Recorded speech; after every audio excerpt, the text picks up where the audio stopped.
بسم اللہ الرحمن الرحیم. السلام علیکم. میں ہوں ارمان صابر ولاگ سے اور فاروق سمیع رپورٹرز 21 کے پلیٹ فارم سے.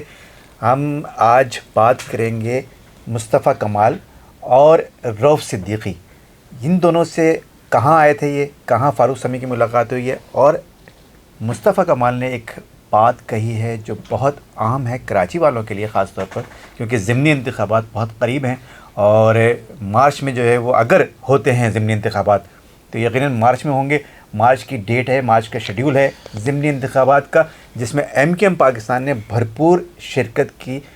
کا عزم کا اظہار کیا ہے. اور مرجر کے بعد یہ تمام مصطفیٰ کمال, سید مصطفیٰ کمال ہو گئے, انیس قائم خانی ہو گئے, ڈاکٹر فاروق ستار ہو گئے, یہ تمام جو ہے اب ایم پاکستان کا حصہ ہیں دوبارہ سے. اور آج جو سید مصطفیٰ کمال صاحب ہیں انہوں نے کہا ہے کہ بائیکاٹ سے اگر لندن میں الطاف حسین جو ایم کے فاؤنڈر ہیں اگر وہ بائیکاٹ کی کال دیتے ہیں تو بائیکاٹ سے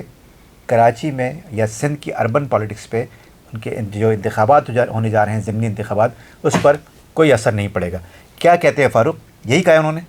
جی بالکل, یہ ریٹرننگ آفیسر ہیں, district returning officer NA 247 south 2, ادھر یہ آئے ہوئے تھے اور وہاں پہ جب بات ہونے لگی تو کوشچن آنسرز کے اندر انہوں نے جواب دیا اور کاغذات نامزدگی کی بنیادی طور پہ ضمنی انتخابات کی منظوری کے لیے آئے تھے مصطفیٰ کمال صاحب. اور جب وہاں پہ بات شروع ہوئی اور سوال کیا گیا کہ جناب بائیکاٹ کا کیا ہوگا, جیسے کہ ہم گزشتہ کئی دنوں سے اپنے پلیٹ فارم سے بتاتے رہے کہ بنیادی طور پہ MQM کا اگر کسی سے مقابلہ ہے تو وہ ہے بانی متحدہ الطاف حسین صاحب کی پارٹی. تو جناب ان کا یہ کہنا تھا کہ 40 سال جو ہے وہ بلا شرکت غیر جو الطاف حسین صاحب کے دور میں مطلب پاور میں رہے, چیزیں رہیں لیکن وہ اس طرح سے نہیں ہو سکی ہیں. تاہم جو بھی کیا وہ ہم نے کیا اور ہم نے بہتر کیا. اس کے ساتھ ساتھ ان کا یہ بھی کہنا تھا کہ بائیکاٹ کے سوال پہ اسی زمانے میں جب ایم کی بات کر رہے ہیں وہ کہہ رہے ہیں, لیکن ان کا ساتھ میں یہ بھی کہنا تھا کہ بہت ساری چیزیں وہ نہیں بھی ہو سکیں. انہوں نے ملی جلی سی بات کی. اس کے ساتھ ان کا یہ کہنا تھا کہ بائیکاٹ اثر نہیں کرے گا. ان کا دعویٰ ہے حسین صاحب جو بائیکاٹ کی اپیلیں کر رہے ہیں یا جو شہری سندھ کے اندر جو باتیں کی جا رہی ہیں اس پر بائیکاٹ اثر نہیں کرے گا اور انتخابات کے اندر متحدہ قومی موومنٹ پاکستان یعنی کہ وہ متحدہ قومی موومنٹ یعنی مائنس الطاف مرجر بہت ہی زیادہ بڑی کامیابی حاصل کرے گی. انہوں نے بہت ہی پراعتماد انداز میں مصطفیٰ کمال نے یہ بات کی اور ان کی بات کے اندر بلا کا مجھے اعتماد دکھا آج, اور مجھے ایسا لگا کہ ان کو بہت سی یقین دہانی وقت سے پہلے ہی ہو چکی ہے.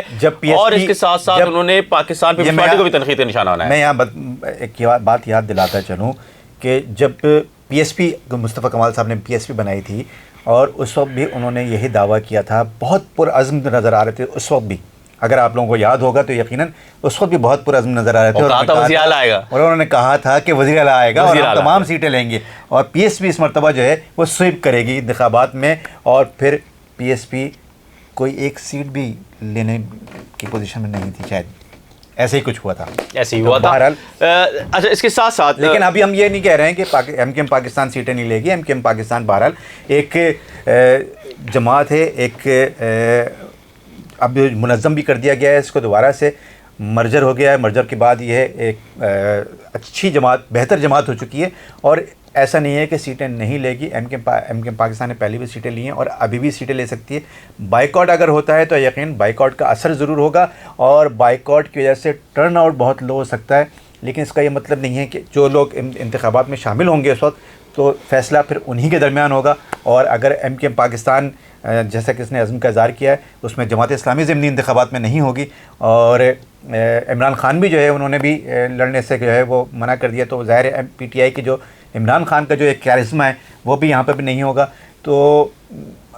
تقریباً میدان ان کے لیے جو ہے وہ کھلا ہوا ہے, کافی آسان ہے. مصطفیٰ کمال صاحب نے اور بھی باتیں کی. ان کا یہ کہنا تھا کہ جو ضمنی انتخابات ہیں اس کے اندر ان کی بڑی اچھی تیاری ہے اور جو دھرنے کی سیاست ہے اس کے حوالے سے ان کا یہ کہنا تھا کہ ہم دھرنے پہ جا رہے ہیں اور اگر اس حوالے سے صوبائی حکومت نے ہم سے رابطہ ضرور کیا ہے اور اس حوالے سے ہماری مشاورت ضرور جاری ہے, تاہم جو ہمارے مسائل ہیں ان مسائل کو اگر حل نہیں کیا گیا تو اس کا ہم جو مطلب سمپل دوسرے سیاسی الفاظ میں کہ ہم دمادم مسکل اندر کریں گے اور شہر کے اندر پروٹیسٹ ہوگا، یعنی وہ پی ڈی ایم کی جماعت جس کے اندر وہ خود بھی اقتدار کے اندر موجود ہیں وہ اس کے خلاف احتجاج کریں گے۔ آج رؤوف صدیقی صاحب سے بھی میری بات ہوئی ہے، رؤوف صدیقی صاحب آج آئے تھے احتساب عدالت میں، وہاں سے ملاقات ہو گئی، چھوٹا سا شارٹ بھی اس پہ بھی بات ہوئی۔ تو رؤوف صدیقی صاحب کا یہ کہنا ہے کہ شہری سندھ کے ساتھ مسلسل انتخابی ظلم کیا جا رہا ہے، انتخابی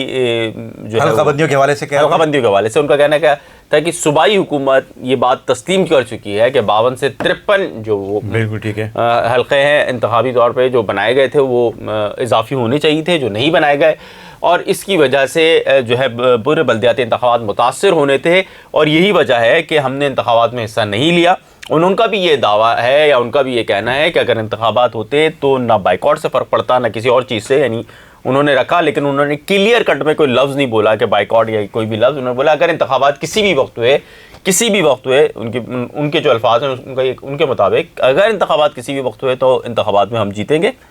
اور ہم انتخابات لڑنے کے لیے ہر وقت تیار ہیں۔ لیکن جو آخری بلدیاتی انتخابات ہوئے جس کا ایم کیو ایم نے بائیکاٹ کیا، اس کے بائیکاٹ ان کے کرنے کی وجہ بانی متحدہ کا بائیکاٹ نہیں تھا، بلکہ وجہ یہ تھی کہ یہی سمجھتے تھے کہ اگر ہم نے ان حد بندیوں پہ الیکشن لڑ لیا تو ان حد بندیوں پر الیکشن لڑنے کے باعث وہ جو حد بندیاں ہوئی ہیں جس کے اوپر انہوں نے سمجھ بھی لیا ہے اور وہ کہہ بھی رہے ہیں کہ پیپلز پارٹی کے جناب یہ حد بندیاں غلط ہیں اور اس میں ترمیم ہو سکتی ہے، یہ کانسٹیٹیوئنسیز یا یو سیز میں اضافہ ہو سکتا ہے، تو وہ قانونی حیثیت اختیار کر لیتے جو وہ نہیں چاہتے تھے۔ لیکن یہ بات سنیں، حافظ نعیم الرحمان نے کہا ہے کہ انہوں نے یاد دلایا کہ 2015 میں جب بلدیاتی انتخابات ہو رہے تھے اس وقت بھی ان کا موقف حلقہ بندیوں کے اوپر تھا، اعتراض وہی تھا، لیکن وہ انتخابات میں گئے تھے، تو کیا اس وقت جو ہے وہ معاملہ کچھ اور تھا؟ آپ یہ چاہتے ہیں کہ مطلب وہ سیاست ہی نہ کرے نا، وہ نہیں، میں یہ نہیں کہہ رہا، بات یہ ہے کہ بھائی کوئی مطلب میں تو یہ کہہ رہا ہوں حافظ نعیم کیا کریں؟ نہیں حافظ نعیم تو دیکھیں، حافظ نعیم بالکل ایک علیحدہ، میں اس کو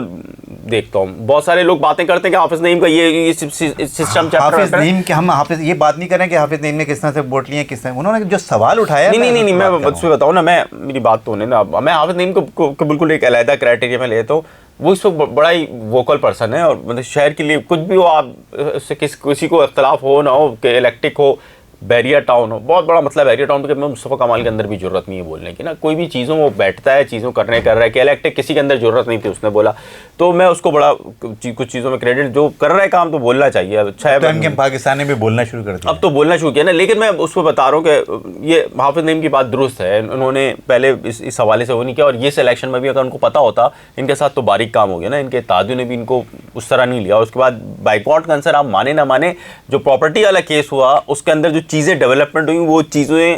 جو ہے وہ ایم کیو ایم کو آئیڈیا ہو گیا کہ یہ چیزیں ہم سنبھال نہیں سکتے ہیں، شاید اس وجہ سے ہو گیا۔ دیکھیں پروڈیوسر صاحب پھر بار بار اشارے کر رہے ہیں کہ اب کیا کہہ سکتے ہیں بہرحال، لیکن یہ ہے کہ آج کے پروڈیوسر ہمارے انس بائیکاٹ اگر ہوتا ہے اور بائیکاٹ کی اگر کال دیتے ہیں الطاف حسین صاحب، تو یقیناً بائیکاٹ کا اثر پاکستان کراچی میں اور اربن جو سندھ ہے اس کی سیاست میں یقیناً دیکھا جائے گا، اور اس بائیکاٹ کا اثر یہ ہوگا کہ ٹرن آؤٹ کافی لو ہو جائے گا۔ اگر وہ بائیکاٹ ختم ہو جاتا ہے اور اگر ان کو کسی بھی طور پر